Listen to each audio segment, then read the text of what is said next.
ओम नमः शिवाय। गुरुर्ब्रह्मा गुरुर्विष्णु गुरुर्देवो महेश्वर, गुरु साक्षात परब्रह्म, तस्मै श्री गुरुवे नमः। अमृतानंद। जीवन बहती धारा, नम्रता से, आश्चर्य से, कृतज्ञता से पालन करें, विरोध ना करें। जीवन बहती धारा, आनंद से, विस्मय से, समतोल से जिए। जीवन बहती धारा, आनंद से साक्षी बनकर बहे। जीवन बहती धारा, आनंद से जिए, विरोध ना करे, भय ना रहे, भेद ना रहे।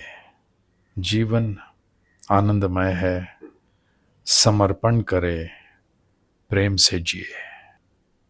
मर के जीना, जी कर मरना। जिसका मृत्यु का भय चला गया, उसका जीना आरंभ हो गया। तब तक वो जीवित तो था, पर मरा सा था। मन का मरना ज्ञान का जगना है। सांस लेना, प्राण होना जीना नहीं, स्वरूप में होना, स्वयं में रहना, ये सही जीना है। शरीर को स्वयं मानना, मन का सेवक होना, ये जीवित होकर भी मृत होने का लक्षण है। जिसने आत्मा को जिया, उसका जीना आरंभ हुआ। जो वर्तमान में जिया, वो जिया। ज्ञानी का जीवन अंतहीन है, अज्ञानी जन्म मृत्यु का दास। भगौड़ा। संसार से भागना नहीं है, स्वयं के सत्य को जानना है, जिससे संसार समझ में आएगा। परिवार से भागना नहीं है, परिवार के सदस्यों को भी परमात्मा के मार्ग पर ले आना है। धन घर से भागना नहीं है, विषयों से, संबंधों से अनासक्त होना है। जीवन से भागना नहीं है, जीवन का आनंद उसके साथ बहने में लेना है। प्रमाद से भागना नहीं है, चूक से सीखना है।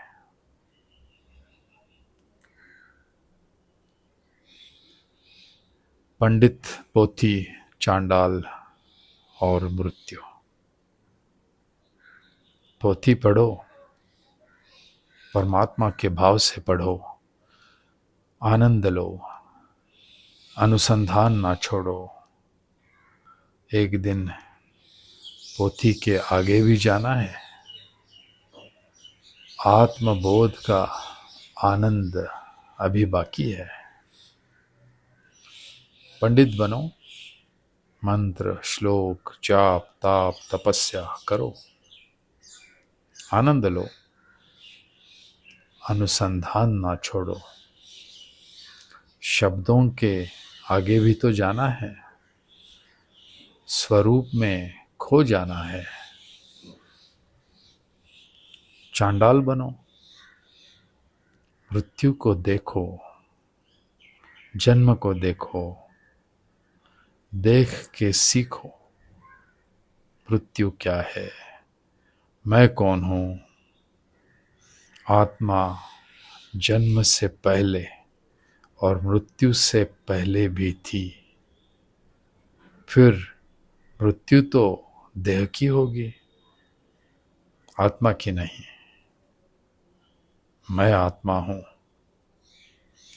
आत्मा ना पोथी में है, आत्मा ना पंडित के शब्दों में है, आत्मा ना चांडाल के मसान में है, आत्मा सर्वत्र है। अतिथि बनो, अतिथि रहो। तुम संसार में अतिथि हो। एक दिन शरीर छोड़ना होगा, सब पीछे रह जाएगा। आत्मा निरंतर है, आत्मा कहीं नहीं जाएगी। प्राण चले जाएंगे, संबंध छूट जाएंगे, धन घर सब पीछे रह जाएगा। अहंकार छोड़कर एक अतिथि बने रहो। कल निकलना है, बस आज हमारा है। बुद्धि से परे। बुद्धि का हट यह है कि हर प्रश्न का तर्क द्वारा उत्तर मिलता है। क्या बुद्धि जल का स्वाद शब्दों द्वारा वर्णित कर सकती है? जल तो एक पंचतत्व है, तो बुद्धि परम तत्व को कैसे जान सकती है? असंभव है। बुद्धि का खेल व्यवहार तक सीमित है। बुद्धि के साथ अहंकार भी होता है, और अहंकार झुकता नहीं, हट करता है, पर वह बुद्धि और अहंकार से परे है। अहंकारी बुद्धि सब जानने का झूठ अपनाती है, इसलिए दुख का निराकरण नहीं कर पाती है। गुरु के चरणों में बैठकर अहंकार को मिटाना होगा। श्रद्धा से संशय को मिटाना होगा। ईश्वर और गुरु के अनुग्रह पर पूर्ण विश्वास रखना होगा, तभी वे मिल पाएंगे। मुंबई एक तीर्थ। स्वामी दयानंद जी ने यहाँ आर्य समाज की स्थापना की। बुद्धि के देव सिद्धि विनायक गणेश जी का स्थान, मां शक्ति मुंबा देवी का स्थान, सिद्धरामेश्वर महाराज का स्थान, निसर्गदत्त महाराज जी की कार्यस्थली, आचार्य रजनीश की कर्मभूमि, महादेव बाबुलनाथ जी का स्थल, स्वामी चिन्मयानंद जी की कार्यस्थली, लोकमान्य तिलक जी ने गणेशोत्सव की जहां शुरुआत की, विश्व हिंदू परिषद की जन्मस्थली, बुद्धकालीन गुफाओं का पवित्र स्थान, शिवजी की गुफाओं का पवित्र स्थान, शांत सागर चारों ओर और बीच में घना जंगल, ऐसा प्यारा द्वीप, ऐसा मेरा तीर्थ, मेरा शहर मुंबई। देवताओं की तथा गुरुओं की भूमि को नमन। ऐसी धरती को मैं तीर्थ क्यों न कहूं। अधिकारी, अधिकार सभी का, ऊंच नीच काला सफेद मन के बनाए हुए भेद है। परमात्मा सभी के है, उन्हें पाना सबका अधिकार है। जो चाहेगा उन्हें वह मिलेंगे। प्रयत्न करके देख तो लो। कोई दूसरा तुम्हें परमात्मा को मिलने से रोक नहीं सकता। हाँ, सहायता अवश्य कर सकता है। यही सत्संग है। मिल के चलो, सारे पार हो जाओ। कोई रोकने का प्रयत्न करेगा तो वह पाखंड होगा। कोई बंधन, अड़चन, विरोध करे तो उससे दूर रहे। परमात्मा सभी के है, सबसे एक समान प्रेम करते हैं। मुमुक्षु, अज्ञानी होना बुरा नहीं। यही अज्ञानी शास्त्राध्ययन, गुरु उपदेश तथा अभ्यास से मुमुक्षु बन जाता है। ईश्वर तथा गुरु का अनुग्रह मिलना चाहिए। जब अज्ञानी के मन में थोड़ा सा भी ईश्वर प्रेम निर्माण हो जाए तो उसकी यात्रा प्रारंभ हो जाती है। शुरू में निम्नाधिकारी, बाद में मध्यम अधिकारी तथा उच्चाधिकारी बनते हुए आगे बढ़ता है। परमात्मा प्राप्ति की तीव्र इच्छा उसे मुमुक्षु बनाती है। गुरु का उपदेश लेते हुए मुमुक्षु ज्ञानी बन जाता है, ब्रह्मलीन हो जाता है। दुर्बल मन निश्चय करने में दुर्बल होता है। संकल्प विकल्प की दुविधा में निर्णय नहीं होता।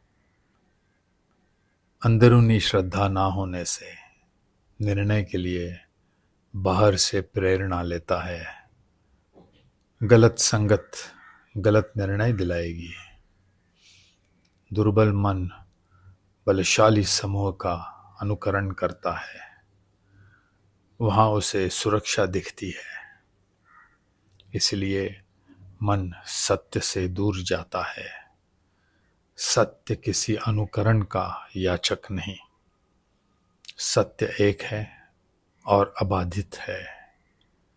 किसी के शोर से, किसी के दिखावे से उस पर कोई परिणाम नहीं। परम सत्य परमात्मा है, ना बदलेगी ना हारेगी। मन की छोड़ो, आत्मा में शांत हो जाओ। यही सर्वोच्च ज्ञान है। मन लहर है, तरंग है, परिवर्तनशील है। आत्मा सागर है, शांत है, निश्चल है। जगत अज्ञानियों का मेला। अज्ञानी कल्पनाओं में रहता है, जगत को सत्य मानता है, सत्य से कोसों दूर है। अपनी समूह को पथ मानता है तथा उसकी सारी मान्यताओं को सत्य समझकर अंधा बन जाता है। स्वयं को कभी नहीं ढूंढता। अज्ञानी पूरा जीवन अंधकार में जीता है, पर उसे पता ही नहीं कि वह अंधकार में है। अपने समूह को उसकी मान्यताओं के लिए हिंसा भी कर सकता है, किसी की हत्या कर सकता है। गुरु का आना प्रकाश का आना है। अंधकार चला जाएगा। स्वयं ही सब कुछ है। आत्मा ही सब कुछ है। समूह एक व्यवहार के लिए बनाई हुई रचना है।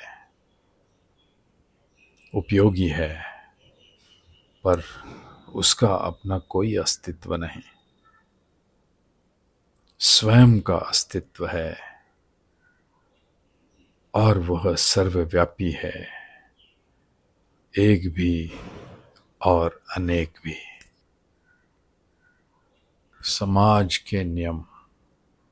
मनुष्य समूह में जीता है।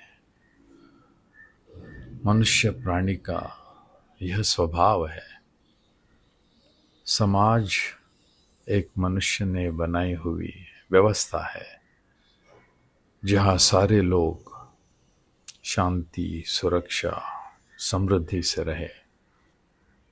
समाज के सारे नियम एक साधारण मनुष्य के लिए है। ज्ञानी तथा मूर्ख दोनों समाज के बंधन को नहीं मानते। आश्चर्य तो होगा कि ज्ञानी तथा मूर्ख दोनों के नाम साथ कैसे। दोनों के कारण पूर्णतः भिन्न है। मूर्ख समाज के नियमों का नासमझी से पालन नहीं करता। मानसिक स्तर निचला होने से चूक करता है। ज्ञानी का मानसिक, आध्यात्मिक, बौद्धिक स्तर उच्च होने से समाज के नियम व्यवहार के रूप में उसे उपयुक्त होते हैं, परंतु हृदय से वह परमार्थ में स्थित है, भेदों से परे है, नियमों से भी परे है। ज्ञानी सहज बन चुका है। विवेकपूर्ण होने से स्व विवेक से जीता है, प्रेम से जीता है, जीवन का स्वागत करता है, पालन करता है, विरोध नहीं करता। मूर्ख नासमझ है, मन शरीर में है। समाज समझदार है, मन शरीर में है। ज्ञानी दोनों की समझ से परे है, आत्मा में स्थित है। बस तुम्हें पता नहीं। यदि प्रेम, नृत्य, संगीत, हास्य विनोद तुम्हारे जीवन का अटूट भाग है तो तुम परमात्मा के समीप हो। बस तुम्हें पता नहीं। प्रसन्नता, शांति, समाधान तुम्हारे जीवन का अटूट भाग है तो तुम परमात्मा के समीप हो। बस तुम्हें पता नहीं। द्वेष, चिंता, ईर्ष्या, मत्सर तुम्हें नहीं सताते तो तुम परमात्मा के समीप हो। बस तुम्हें पता नहीं। मन, द्वैत, भाषा, अतीत तुम्हें नहीं बहकाते तो तुम परमात्मा के समीप हो। बस तुम्हें पता नहीं। बोधपूर्वक स्वरूप को जान लो, साक्षी बन जाओ। बस अब तुम्हें सब पता है। भक्ति और ज्ञान दोनों में भेद ना करें। भक्ति का परिपूर्ण रूप ज्ञान है। भक्ति से आरंभ होगा, मुक्ति ज्ञान बोध से होगी। भक्ति से श्रद्धा दृढ़ होगी, श्रद्धा से शास्त्रों तथा गुरु वचनों पर संदेह नहीं होगा। भक्ति यानी प्रेम, प्रेम यानी हृदय। परिपक्व प्रेम एकत्व का भाव निर्माण करता है, द्वैत से अद्वैत के निकट ले जाता है। भक्ति से गुरु तथा ईश्वर का अनुग्रह प्राप्त होता है। बिना भक्ति अनुग्रह कैसे मिलेगा? भक्ति अहंकार का नाश करती है। संपूर्ण समर्पण यानी अहंकार का नाश। ऐसा अनुग्रहित भक्त अहंकार रहित होकर जब स्वयं के अस्तित्व, परम सत्य, जीवन का अर्थ के खोज में गुरु चरणों में बैठता है तो यह ज्ञानी होने का आरंभ है, शुरुआत है। गुरु के उपदेश से, उपनिषदों के अध्ययन करते हुए अभ्यास पूर्वक वह स्वयं को जानने की यात्रा पर चलता है। अनेकों साधनों द्वारा वह लक्ष्य की तरफ आगे बढ़ता है। अनुसंधान को कभी नहीं भूलता, धारा में बहता रहता है, आनंदमय रहता है। उत्खनन में वेद नहीं। भारत की भूमि पावन भी है तथा महान भी है। हमारी सभ्यता प्राचीन है। पूरी मानवता को मार्गदर्शन करने वाला उपदेश यहाँ के प्राचीन शास्त्रों ने दिया है। परमात्मा एक है, अनंत है, अदृश्य है, सनातन है। यह पहली बार मानवता को बताया।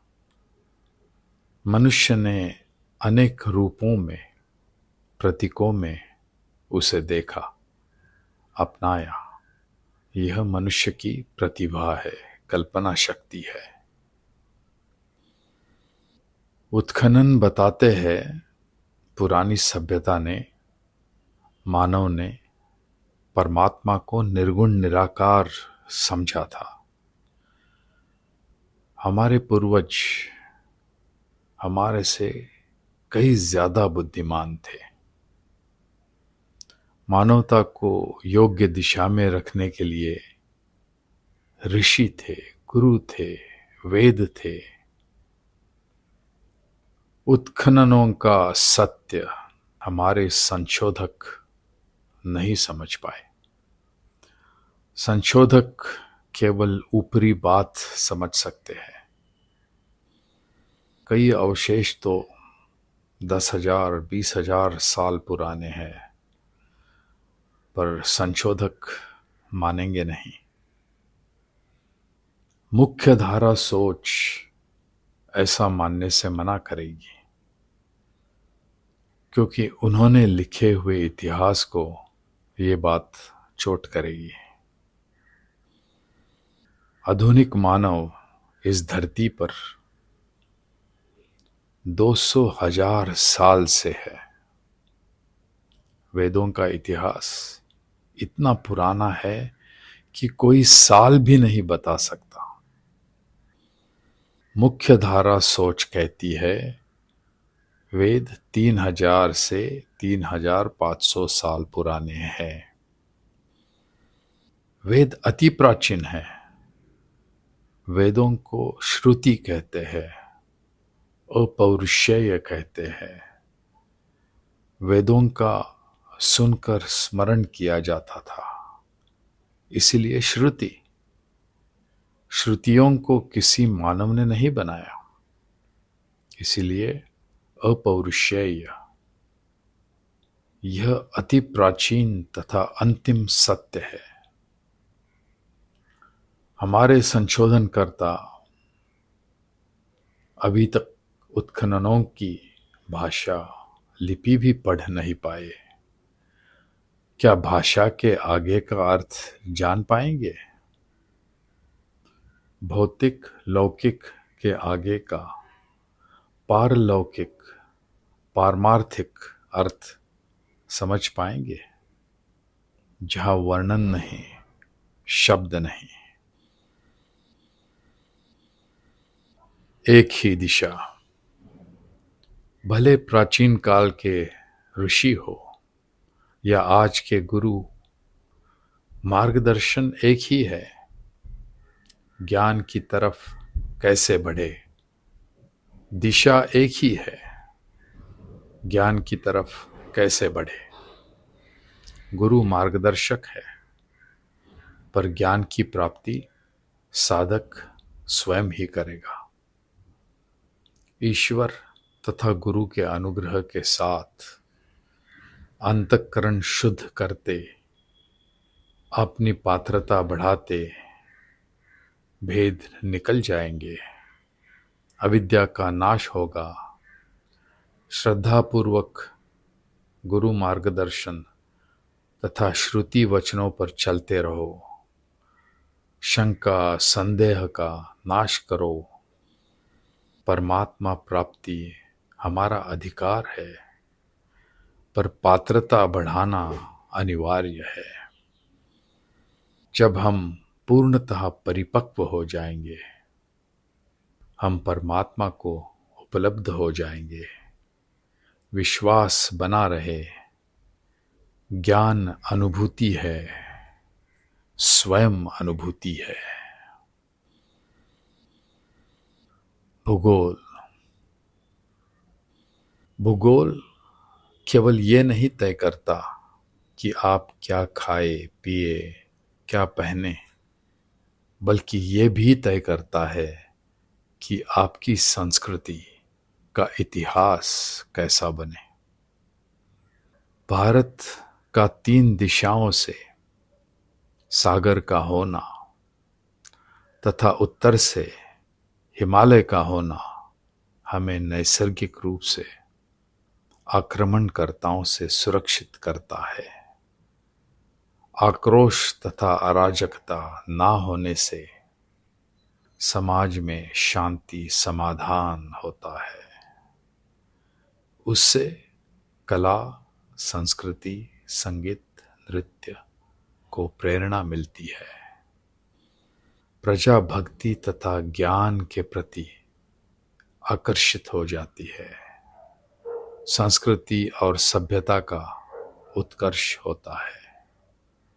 नदी, पर्वत, सागर जहाँ रहे हैं, वहाँ की संस्कृति ने हमेशा विकास किया है। पर्वत से सुरक्षा, नदी से कृषि, धान, सब्जियां, दूध, दही, चारा, सागर से व्यापार, रेगिस्तान, बर्फीला प्रदेश, पथरीला प्रदेश विकास में अड़चन डालते हैं। भारत देश इसमें भी अधिक भाग्यशाली रहा है। हमारे भूगोल का हमारे इतिहास पर गहरा प्रभाव रहा है। परमात्मा की कृपा रही है। शीला। संस्कृतियाँ आएंगी, प्रलय भी आएंगे, बाढ़ भी आएगी, सभ्यताएं, नगरिया पानी में डूब जाएंगे, वन में आग लगेगी, वन जलेंगे, शहर जलेंगे, अग्नि राख कर देंगे। शिला बनी रहेगी, शिला लेख बने रहेंगे, शिला मूर्ति, शिला महल, शिला गुफा, ये सारे बने रहेंगे। आने वाली पीढ़ी को कहानी शिला ही बताएगी। सारे जाएंगे, शिला रहेगी। निरागस बालक। छोटे बालक की वो अवस्था है जिसमें आप चैतन्य स्वरूप है। ना आप द्वैत जानते हो, ना भेद जानते हो, ना ही समाज ने बनाई हुई भेदों पर आधारित रूढ़ियां। जैसे ही छोटा बालक बड़ा होता है, उसके अपने तथा समाज ही उसे भेद सिखाते हैं, अपना तथा पराया सिखाते। उससे बालक अपना अल्लड़पन, निष्कपट, सहज, पाप रहित सादगी खो देता है। ऐसा बालक एक प्रौढ़ अवस्था तक पहुंचता जरूर है, पर अंदर से एक बचकाना बालक ही रह जाता है। उसके खिलौने भले बदल जाए, पर वह आसक्ति तथा अहंकार में डूबा रहता है। द्वेष, मत्सर, क्रोध से भरा रहता है। आयु एक प्रौढ़ की भले हो, बचपना तथा विकार बढ़ जाते हैं, कम नहीं होते। समाज ही एक निरागस बालक को बिगाड़ने का काम करता है। समाज को ऐसे अज्ञानी की ही जरूरत होती है। अनेक अज्ञानी मिथ्या को सत्य मानकर एक अर्थहीन जीवन बिताते हैं। दोबारा एक बालक जैसे अल्लड़, निष्कपट, सहज बनना, द्वैत को त्यागना, भेदों को छोड़ना, अंतःकरण को शुद्ध करते परमात्मा प्राप्ति के प्रयत्न में कार्यरत रहना मनुष्य के लिए आवश्यक है। बालक का अल्लड़पन, पाप रहित सादगी अपनाएं तथा बचपना छोड़ें। आयुष्य बढ़ने से प्रौढ़ नहीं होंगे, परमात्मा प्राप्ति का आकर्षण प्रौढ़ बनाएगा।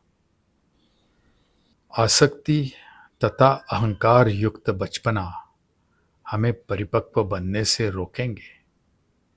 परिपक्व प्रौढ़ एक सहज बालक की तरह है, जो आनंद में रहता है, प्रेम करता है, भेदों को जानता भी नहीं। विलक्षण माया, माया को समझना है। माया ब्रह्म से पृथक नहीं, माया ब्रह्म ही है, पर ब्रह्म को नाम रूप में अभिव्यक्त किया हुआ ये नश्वर जगत है।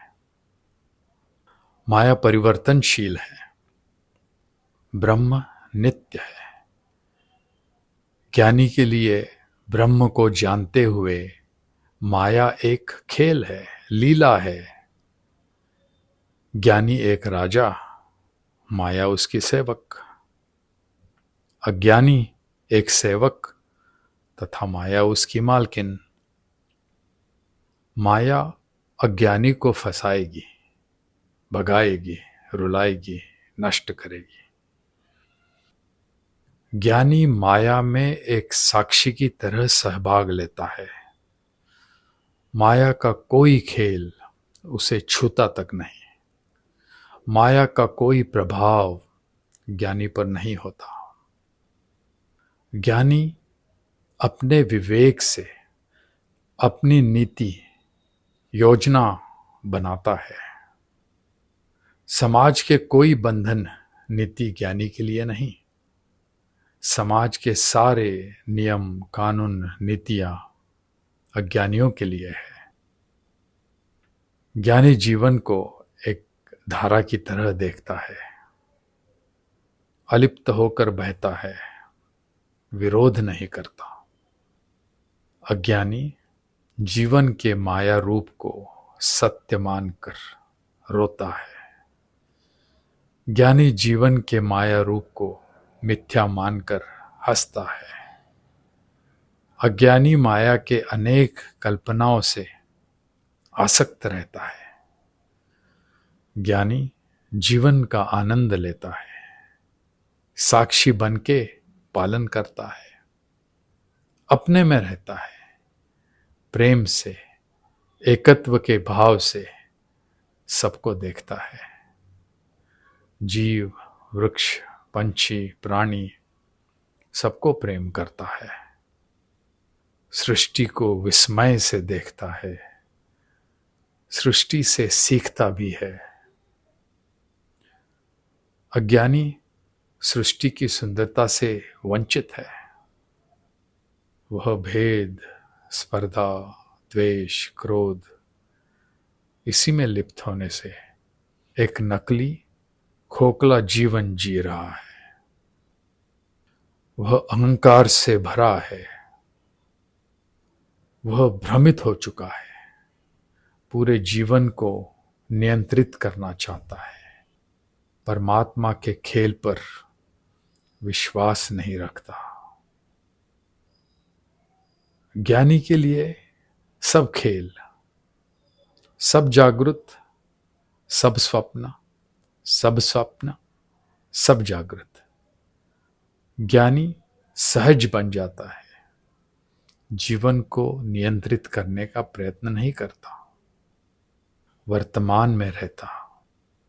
भूत तथा भविष्य की चिंता उसे त्रस्त नहीं करती। ज्ञानी माया से खेलता, माया अज्ञानी से खेलती है। विलासता, विलासता शरीर को आलसी बनाती है, शरीर के चोचलों को बढ़ावा देती है, शरीर के लाड करती है। इसमें मैं शरीर हूं, यह अहंकार बढ़ता है। विषयों से मन आसक्त हो जाता है। विलासता माया है, आज है, कल नहीं रहेगी। विलासता से आसक्त व्यक्ति उसके ना रहने से दुखी हो जाता है। मनुष्य को सादगीपूर्ण जीवन जीना चाहिए। अगर परमात्मा ने आपको वैभव प्रदान किया है तो वह विलासता के लिए नहीं। आप उस वैभव को समाज के अनेक वर्गों तक पहुंचाने में, समाज उपयोगी काम करने में, कार्य करने में माध्यम चुने गए हो। आप अच्छा कर्म कर सकते हो। आपके प्रारब्ध में लोक सेवा का अवसर है। विलासी व्यक्ति जीवन के असली सुख से वंचित रहता। स्पर्धा, ईर्ष्या, भेद, क्रोध में लिप्त होने से ना वह सृष्टि की सौंदर्यता देख सकता है, ना वह संबंधों का माधुर्य समझ सकता है। बाहरी वस्तुओं को भोगने में ही सुख पाता है। एक दिन बाहर से सुख मिलने बंद हो जाते हैं, तथा मिल भी जाए तो अस्वस्थ शरीर, वृद्धावस्था उन्हें भोग नहीं पाती। फिर उसे घोर नैराश्य तथा दुख का अनुभव होता है। ज्ञानी विलासता से दूर रहता है, सादगी तथा सहजता के साथ आनंद में रहता, वर्तमान में रहता, प्रारब्ध से मिले भोगों को अनासक्त होकर संतुलन के साथ पालन करता है। स्वयं को माध्यम मानकर वैभव का उपयोग लोक सेवा में करता है। वैभव ज्ञानी में अहंकार उत्पन्न नहीं कर सकता। वैभव माया है। ज्ञानी माया का दास नहीं, माया ज्ञानी की दासी है। व्यवहार, व्यवहार समझ में नहीं आया और इसमें मेरा फायदा हुआ। विरोधाभास देखिए। व्यवहार ना समझने से नुकसान होना चाहिए, परंतु लाभ हुआ। कैसे? लेन देन यानी व्यवहार, यानी माया, यानी द्वैत, यानी मन का व्यापार। अब सोचो, व्यवहार ना जानने से आप स्वाभाविक रूप से इन सारी विपदाओं से बचे हुए हो। अविद्या का प्रभाव आप पर अगर कम है तो अविद्या का त्याग भी आपके लिए आसान होगा। आत्मज्ञान हिसाब किताब से कोसों दूर है। व्यवहार से परमार्थ हमारी यात्रा है। शुद्ध एवं निर्मल अंतःकरण हमें सहायता करेगा।